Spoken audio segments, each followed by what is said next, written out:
Então tá, pessoal, tudo bem? Eu vou fazer a gravação agora da matéria referente ao nosso último encontro sobre SSQN. Eu acabei ficando sem internet. O colega Marcelo até gravou após cair a internet. De qualquer forma, eu tinha me comprometido a gravar os 4 primeiros slides para vocês. Eu vou gravar todos os slides.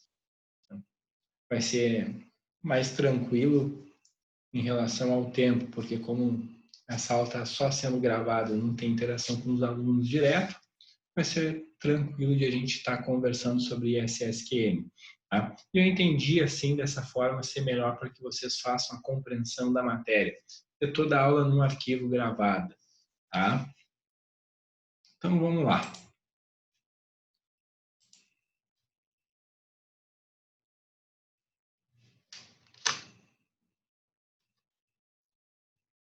A nossa primeira aula dos impostos municipais. Nós já vemos os federais, estaduais e entramos nos impostos municipais, que eles estão previstos no artigo 156 do texto constitucional.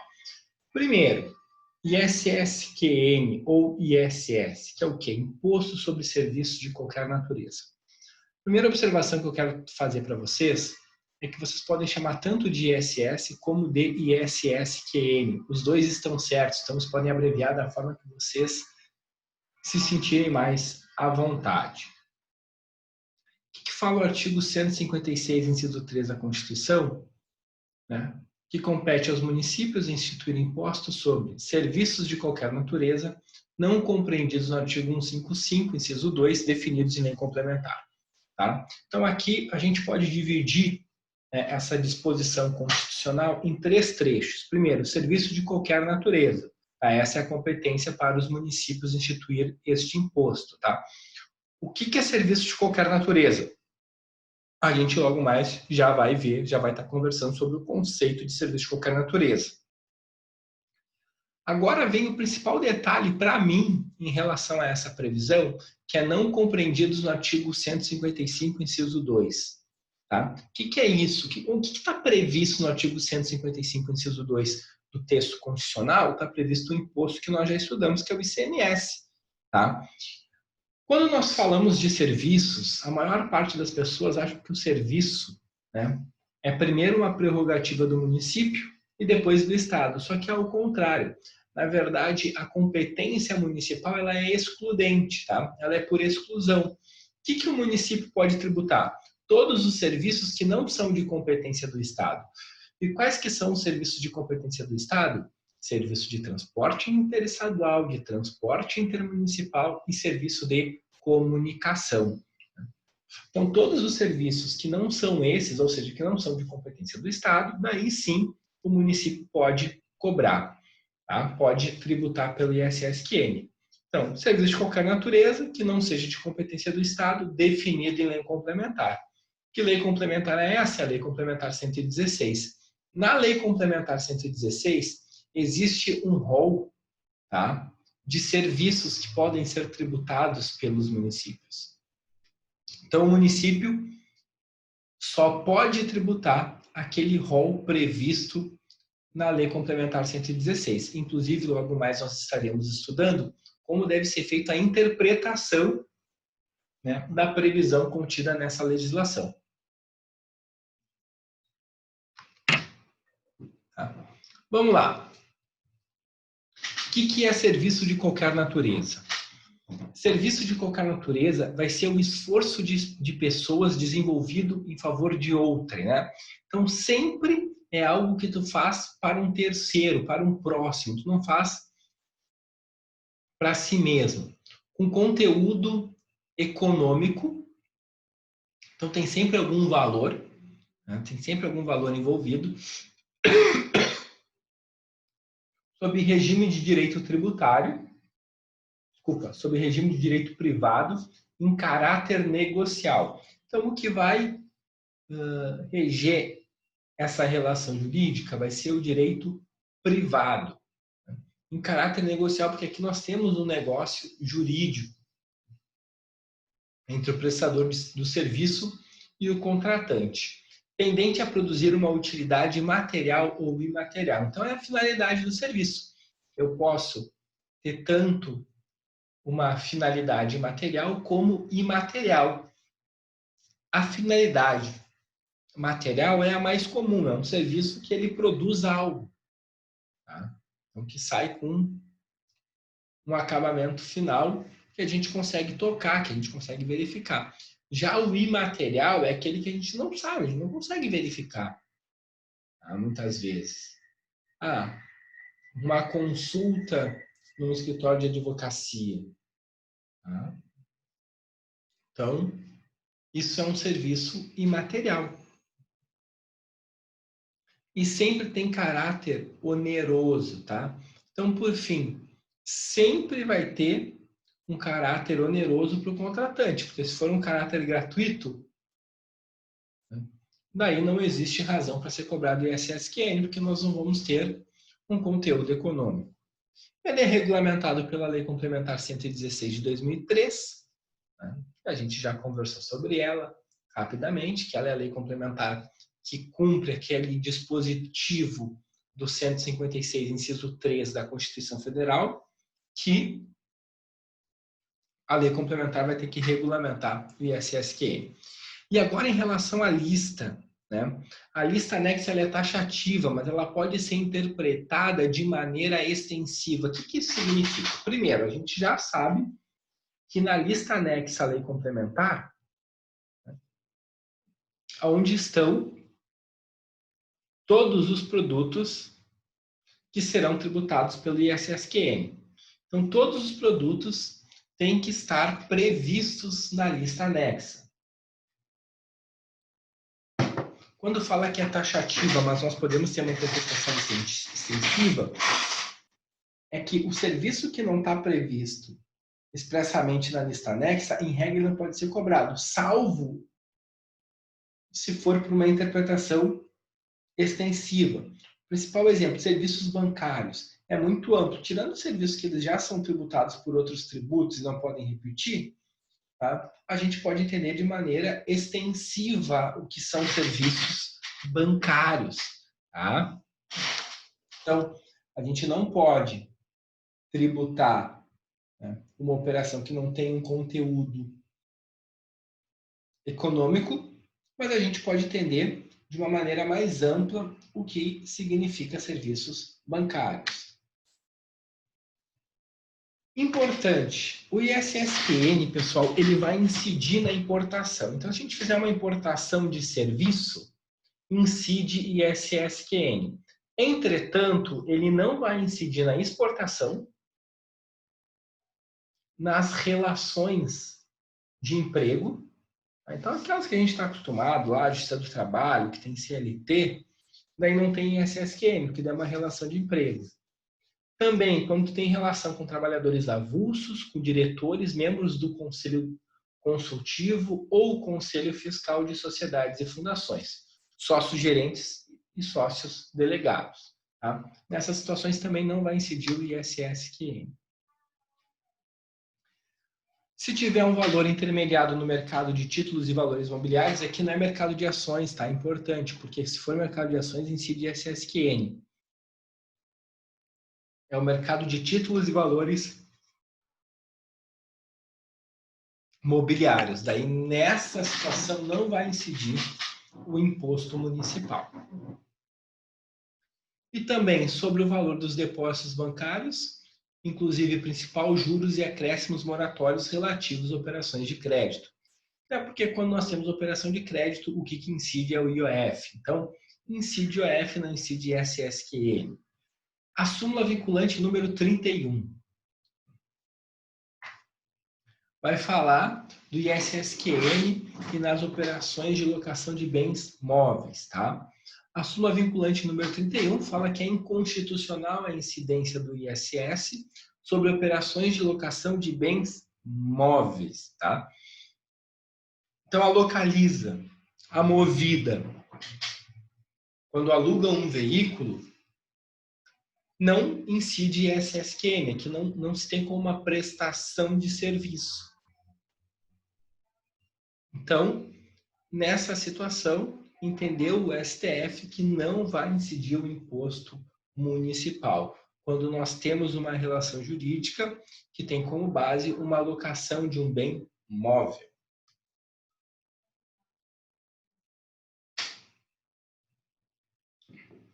Importantíssimo, tá? Para que ocorra a incidência do ISSQN, a atividade não precisa ser preponderante. O que significa dizer? Se a empresa ela vende determinados produtos, tá? E ela também faz outros produtos por encomenda, mas o principal está na venda. 90% é venda dos produtos mesmo, tá?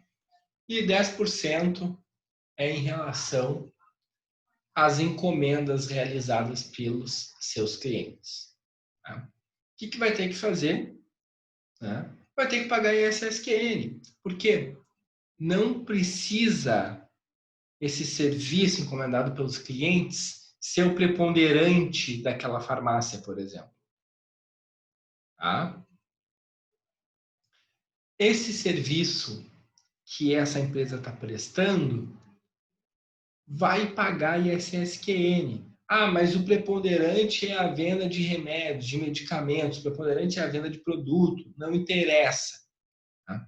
Se tu fez o serviço, tu vai ter que pagar o ISSQN, mesmo que a tua atividade não seja preponderante. ISSQN e operações mistas. Isso aqui a gente já viu um pouco quando nós estudamos ICMS. Quando nós estudamos ICMS, eu já falei das operações mistas, que são aquelas em que nós temos tanto uma circulação de mercadoria como uma prestação de serviço. O que vai incidir? Tá? A jurisprudência ela é pacificada no sentido de que incide ISSQN caso aquela operação esteja prevista na lista anexa à Lei Complementar 116. Então, caso a Lei Complementar tenha trazido como previsão aquele serviço, incide ISSQN. Agora, vai incidir ICMS quando aquela operação realizada não estiver prevista na lista anexa, tá? Então, a lista anexa vai ser o grande balizador para a cobrança do tributo, CISSQN ou CICMS.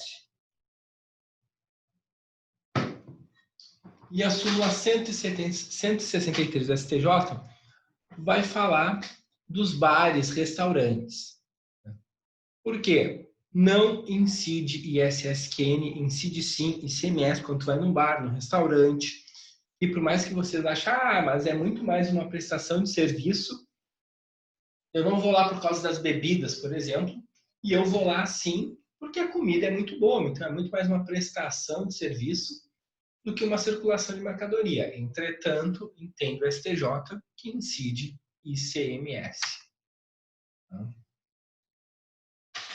que é o fato gerador desse imposto? Vai ser a prestação de serviços, desde que esse serviço esteja previsto na lista anexa, por mais que não se constituam como atividade preponderante do prestador. Então, é quando o prestador ele vai lá e realiza um serviço, né? O serviço ele tem que estar previsto na lista anexa, mas ele não precisa ser preponderante, né? Então, ele realizou o serviço está previsto na lista anexa à Lei Complementar 116, por mais que esse serviço não seja preponderante, ele vai ter que obrigatoriamente recolher o ISSQN. Tá? Onde que se recolhe o ISSQN? A regra, a lei traz diversas exceções, mas a regra é que seja no local do estabelecimento do prestador. Tá? Então, importantíssimo, não é onde o serviço foi prestado, e sim onde a pessoa que prestou tem estabelecimento. Tá? Importante também, pessoal, essa é a regra da Lei Complementar 116. Entretanto, a Lei Complementar 116 traz diversas exceções. Tanto que a doutrina, por muitas vezes, diz que a Lei Complementar 116 quase que torna a exceção regra e a regra exceção. Então, tem diversas possibilidades de que o ISSQN vai ser recolhido no município onde o serviço está sendo prestado. Quem é que vai ser o contribuinte do imposto? Né? O prestador do serviço. E a base de cálculo é o valor total do preço passado pelo serviço. Nós temos no ISSQN o que nós chamamos de alíquota ad valorem e alíquota específica. Isso eu já expliquei para vocês em sala de aula. A alíquota ad valorem é aquela alíquota normal, padrão do direito tributário, que é um percentual sobre uma base de cálculo, 10% sobre 50%. Tá? A alíquota é 10%. Tá? O valor a recolher do tributo vai ser 5%. Então, isso é uma alíquota ad valorem, é um percentual que vai incidir sobre uma base de cálculo. Já uma alíquota específica, pessoal, tá? Específica é aquela que sempre é a mesma por uma unidade de medida. Né? No ISSQN nós temos o que chamamos de por profissional. Cobrança por profissional, tá, pessoal? O que é isso? Não interessa qual que é o valor do faturamento. O que interessa são quantos profissionais tem habilitados naquela empresa. Exemplo, médicos, advogados, então, consultórios médicos, escritórios de advocacia. Não interessa se o escritório fatura 500 mil, 1 milhão, 10 milhões. O que interessa são quantos advogados nós temos naquele escritório. Isso nós chamamos de cobrança por profissional, que é a mesma coisa que a alíquota específica. Tá?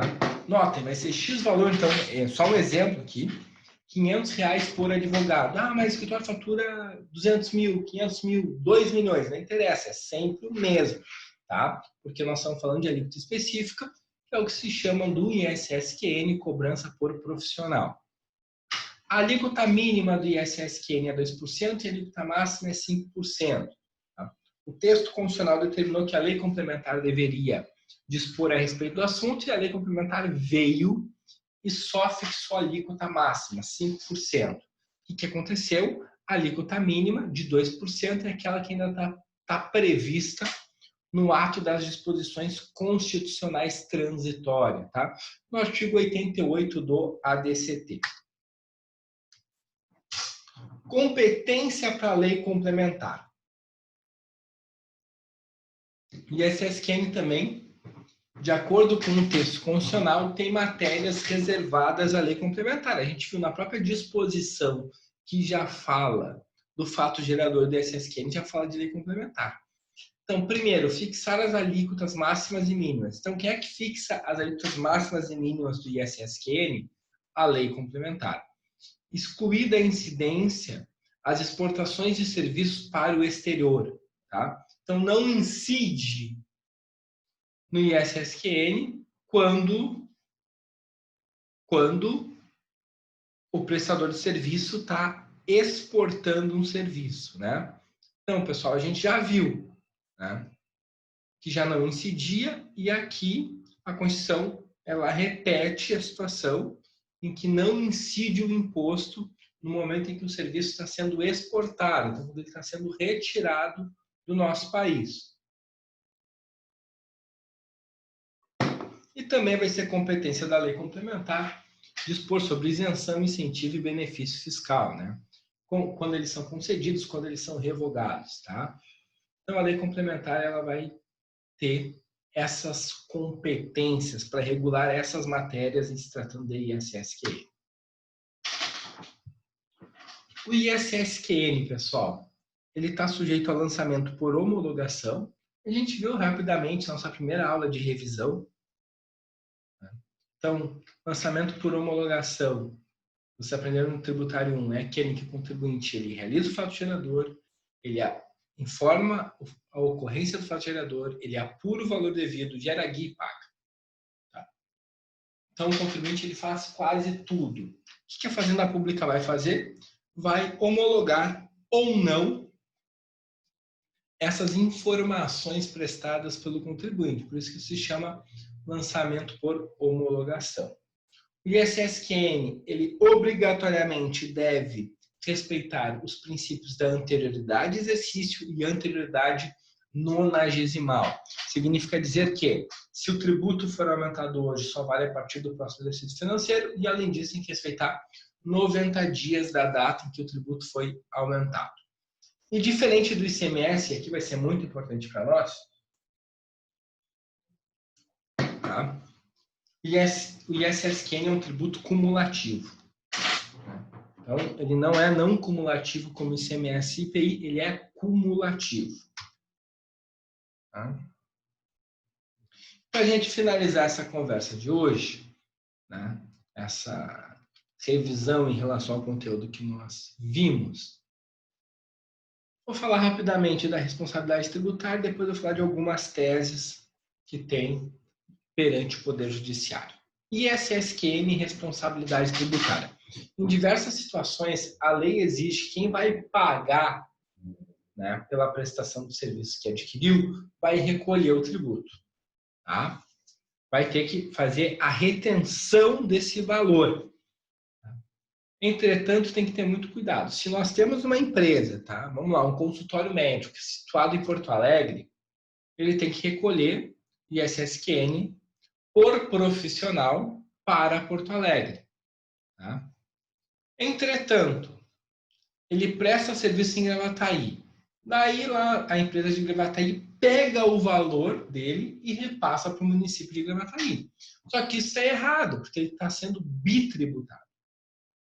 Porque ele é tributado em Porto Alegre por profissional e o município de Gravataí vai lá e pega também a receita dele com base no seu faturamento. Isso está errado, tá bem? Então a gente tem que ter esse cuidado em relação à responsabilidade tributária. ISSQN, ICMS e IPI. Tá? A grande questão aqui é que nas operações pode incidir ICMS e IPI, entretanto não pode incidir ISSQN, combinado com nenhum desses dois. Se nós temos o ISSQN, se nós temos a cobrança do imposto municipal, nós não temos ICMS e nós também não temos IPI. Tá? Agora, dia 25 de maio, o Supremo julgou o recurso extraordinário 603.136, que falava de ISSQN e franquia, né, franchise. Tá, pessoal? E ele entendeu que é constitucional os municípios cobrarem o ISSQN na prestação, segundo os municípios, de serviço de franquia. Então, quando tem a venda de uma franquia, né, com os royalties, tudo, os municípios eles podem sim cobrar o ISSQN. Entendeu? Assim, o Supremo Tribunal Federal, quando se adquire uma franquia, se tem obrigação de pagar o imposto municipal. Diferença de software de encomenda para software de prateleira. Uma das discussões mais antigas, mais conhecidas em relação à incidência do ICMS ou do ISSQN. O software incide ICMS ou ISSQN? Depende. Foi o que o Supremo chamou software de prateleira. Aquele que tu vai lá na loja e pega, né? Como minha avó gostava de dizer, o disquinho, meu neto, o disquinho. Então, tu vai lá e pega, né, o CD, o DVD e instala no teu computador. Isso é um software de prateleira. Tu foi lá, pegou e instalou. O que incide? ISSQN. Agora, desculpa, no de prateleira incide ICMS. Aqui nós temos uma circulação de mercadoria. Tu foi lá, pegou a mercadoria, pagou e foi usar. Nós temos, então, uma incidência de ICMS porque a mercadoria ela circulou, saiu do estabelecimento empresarial. Agora, se é um software por encomenda, um software que tu fala, contrata uma empresa. Então, a gente contrata uma empresa para desenvolver um software aqui para o escritório. Tá? Nesse caso, o que vai incidir é o ISSQN, porque é um serviço personalíssimo, também personalizado. Né? Então, tanto que eu encomendei para que eles viessem. Então, aqui nós vamos estar diante da aplicação do ISSQN, não do ICMS. Então, software de encomenda ISSQN, software de prateleira ICMS. E, para finalizar, ISSQN na base de cálculo do PIS e da COFINS. em que pese, principalmente depois da decisão do Supremo do início do ano 2018, que retirou o ICMS da base de cálculo do PIS e da COFINS, a gente já estudou essa matéria na aula de ICMS. O que aconteceu aqui? Tá? Os contribuintes começaram a entrar com ação em relação ao ISSQN, entretanto, eles começaram a perder. O STJ entende, principalmente, que não tem nenhuma relação ICMS com ISSQN, um é um imposto acumulativo, outro é não cumulativo, e eles acabam não aplicando a mesma tese do STF, e ainda falam que no direito tributário é proibida a analogia, razão pela qual eles não vão aplicar a tese do STF no que tange o ICMS na base de cálculo do PIS e da COFINS para o ISSQN na base de cálculo do PIS e da COFINS. Seria diferente, tá? O ISSQN seria um imposto cumulativo, o ICMS é um cumulativo, e o ISSQN ele não teria o condão de ser excluído da base de cálculo do PIS e da COFINS. Tá? Hoje é nesse sentido a jurisprudência do TRF4 e do STJ. O STF já reconheceu a repercussão geral, mas ainda não julgou essa matéria, tá, pessoal? Então, tendo em vista isso, hoje as decisões que nós temos aqui, a nosso âmbito, elas são desfavoráveis, tanto do TRF como do ISS, como do STJ, tá? Então, tanto o TRF como o STJ, eles entendem que sim, incide ISSQN na base de cálculo do PIS e COFINS, porque é um imposto cumulativo e também porque é vedada a analogia no direito tributário, razão pela qual não se pode utilizar a decisão do Supremo para afastar a aplicação de outro imposto. Tá? Pessoal, então, a matéria que a gente viu na última sexta era essa. Espero que vocês tenham gostado dessa breve explicação, dessa breve explanação. Eu fico à disposição de vocês, caso vocês tenham alguma dúvida, é só entrar em contato comigo. Tá bom? Grande abraço, um grande beijo e até a nossa próxima aula.